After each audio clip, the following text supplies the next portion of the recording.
I want to start with a simple picture. A storm rolls over a small village, lightning cracks, and by morning a farmer finds a glossy, bullet-shaped stone in the furrow. He calls it a thunderstone, keeps it on a windowsill to guard the house, and tells his children that it fell from the sky when the dragon of the clouds roared. The stone is real. The story is real, too, in the most human sense, and the truth behind both is older than myth. The thunderstone is a fossil belemnite, the internal shell of an ancient squid that cruised Jurassic seas. Before science named dinosaurs, people met deep time through objects like this: belemnites and ammonites, mammoth tusks and giant bones, mysterious, heavy, shaped by life yet torn from living memory. As a paleontology communicator, I love that moment when an object asks for a story. Humans are pattern hunters. We want causes, characters, and meaning. Take ammonites. Coiled shells often weather out of cliffs by the dozens.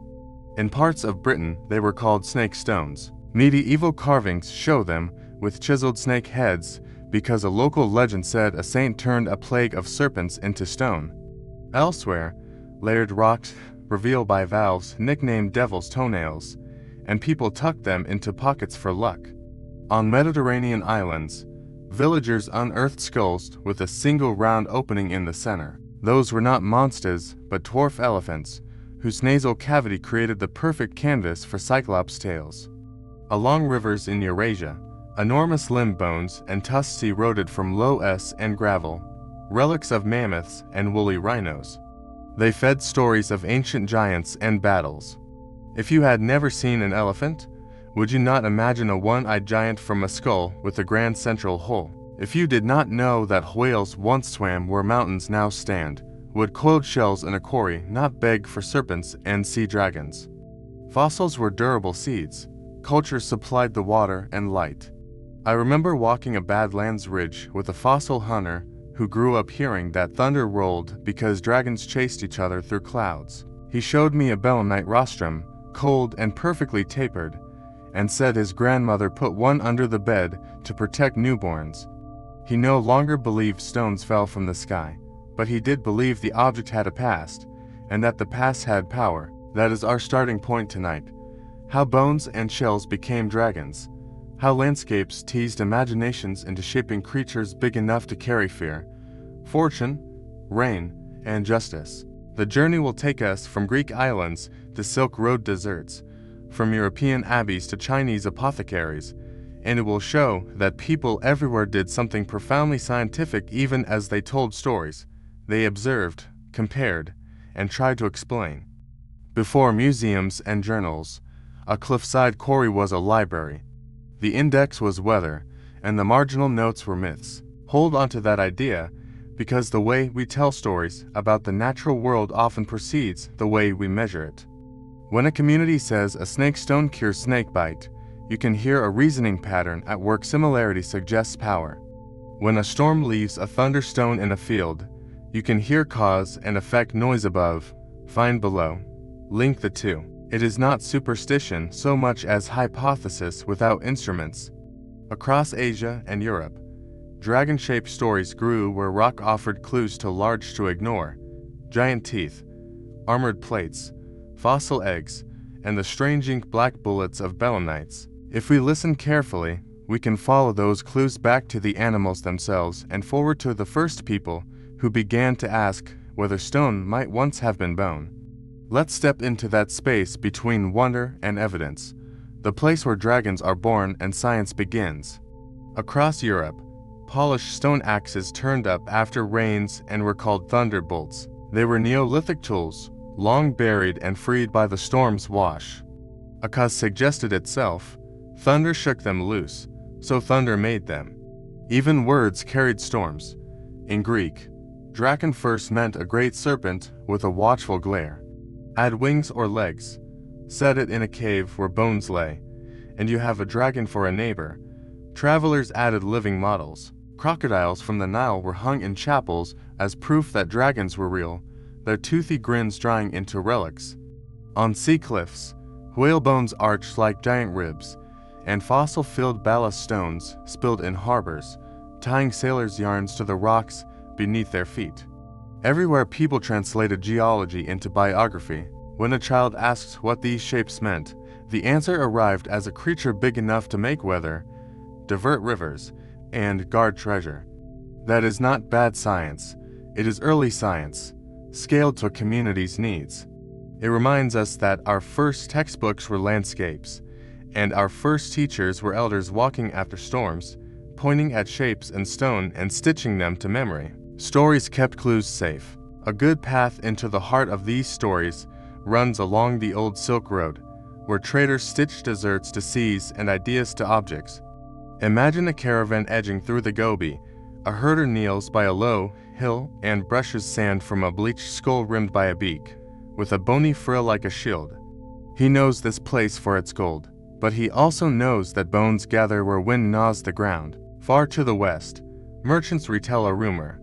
Lion-bodied, beaked creatures guard gold in the desert and attack anyone who steals it. It is a gripping image, and something in the land fits it. The skeleton of Protoceratops, a beaked dinosaur often preserved near mineral-rich beds. Skulls with parrot-like snouts and spreading frills. Egg-shaped stones that weather from nests, and serrated teeth nearby make a perfect gallery for a guardian. Picture a fossil hunter I met in Mongolia who laughed softly at the tale, then showed me a slope where skull after skull lay in a line, as if a sculptor had practiced the same face for centuries. He had grown up hearing about griffins in a traveling storyteller's song, and when he first saw a Protoceratops skull, the song finally had a stage. This is how landscape and lore trade favors. Legends lend shape to fossils. Fossils lend proof to legends. Travel east into China and you encounter another current. For centuries, apothecaries sold longu, dragon bone, ground into powder for medicine. Villagers brought in fossil ribs, vertebrae, jaws, and eggs from riverbanks and quarries, and the bones gained new lives as remedies. When drought pressed hard, some communities performed rituals around watercourses where dragon bones were found, calling the rain dragon to wake. No one had a concept named dinosaur. People had rivers who slept and mountains that remembered. Yet the bones in the jars and baskets were truly ancient vertebrates from the Mesozoic and Pleistocene, their mineralized tissues dense and cool to the touch. In a museum drawer, I once held a label from a century ago that read simply dragon, Shandong, beside a piece of a thigh bone. Even catalog cards sometimes keep the older name, as if the fossil's first identity still shadows its scientific one. Head west again and cross to Europe, where another meeting between stone and story took place along sea cliffs and abbey towns. In Yorkshire, Ammonites braided into the rocks were called St. Hilda's snakes.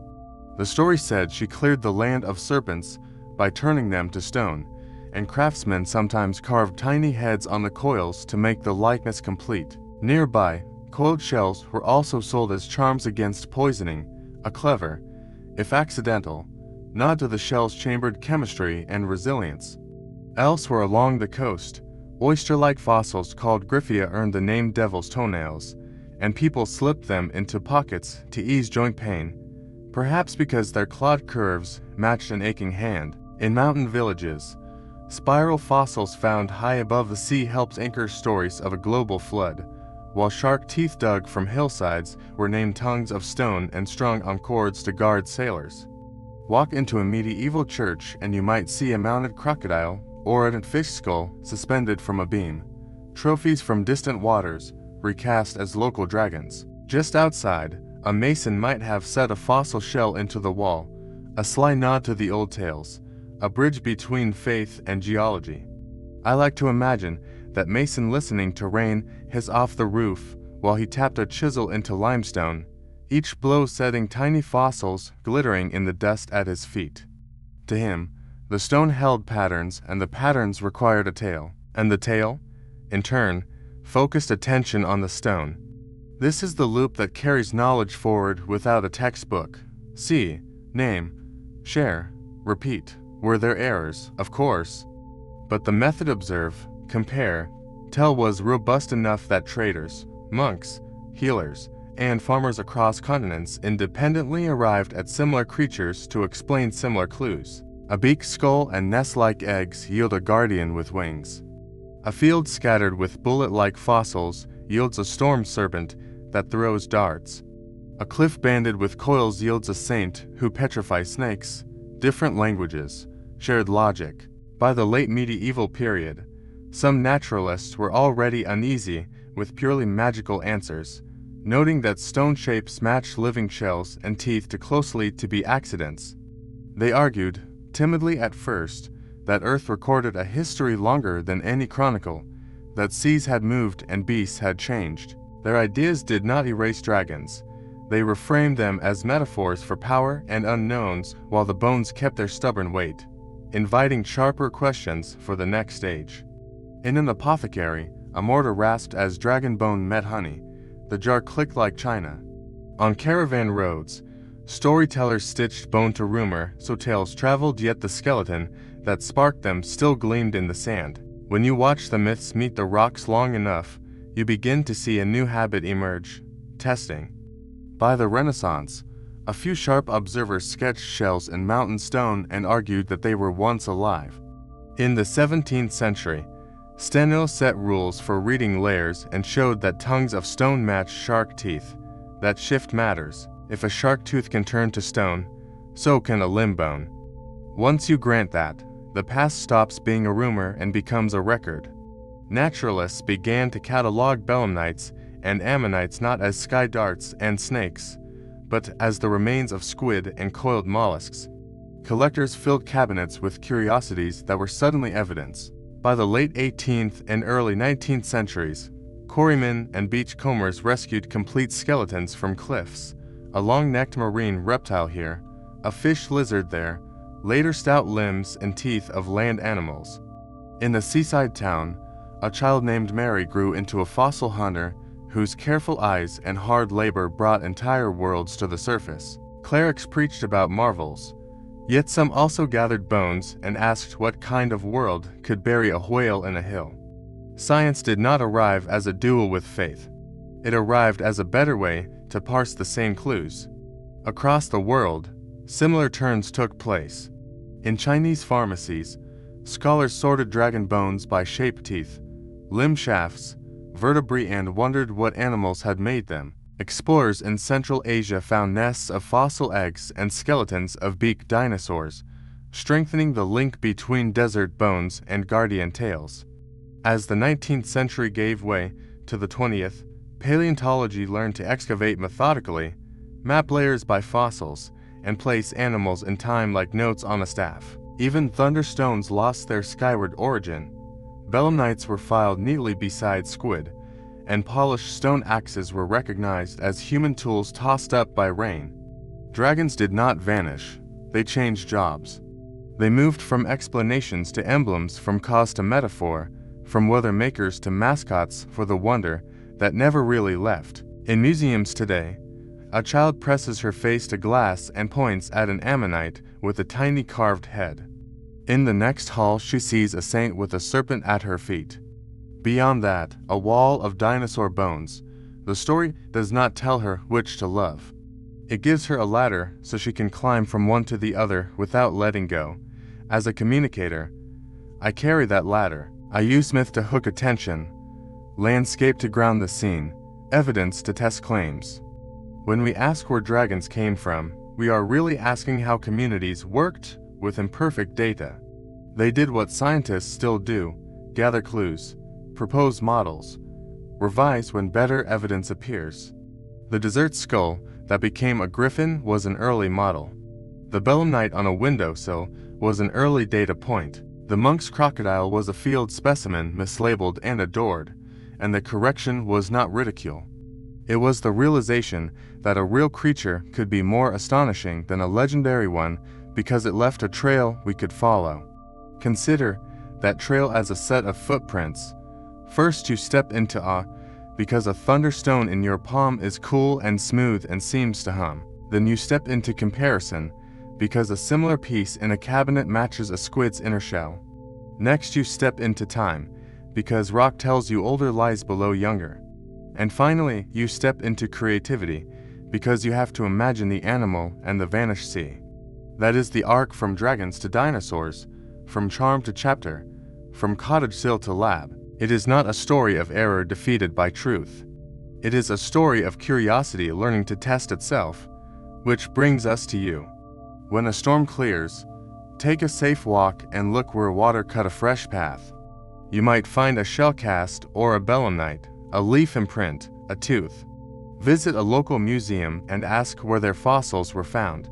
You may learn your town sits on an ancient shore or beside a lost lake. If you keep an ammonite on your desk, remember people once carved it into a snake to claim its power, and now we read its chambers like a tide table of deep time. Neither view is empty. One kept the clue alive. The other lets us follow it farther. I still keep a fossil on my own windowsill, a small belemnite given to me by that hunter who grew up with thunder dragons. It is a reminder that stories are tools. Use them well, and they tighten your grip on reality instead of loosening it. The dragon did not vanish when the fossil got a name. It simply pointed, with a smile full of stone teeth, toward the ancient squid that once jetted through a starry sea, and toward the human habit that turned stray clues into maps. That habit carried us from storm legends to stratigraphy, from charms to chapters, and it will carry us onward if we keep our sense of wonder sharp and our questions kind. Share what you find with local experts. Many discoveries begin with curious eyes. Muddy boots?